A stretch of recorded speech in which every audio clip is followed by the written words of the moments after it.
Hello and welcome everyone to a new video on your channel, Mr. Tech Tips. Before watching the video, don't forget to subscribe to our channel and don't forget also to like this video.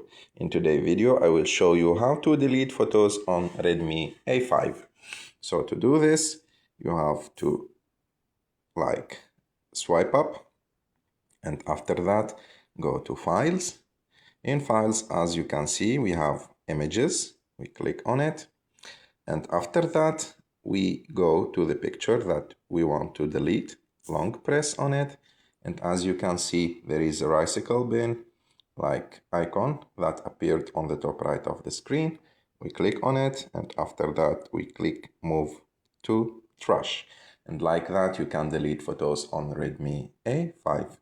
I hope that you like this video. If you like this video, don't forget to subscribe to our channel to like this video, and see you in the next one.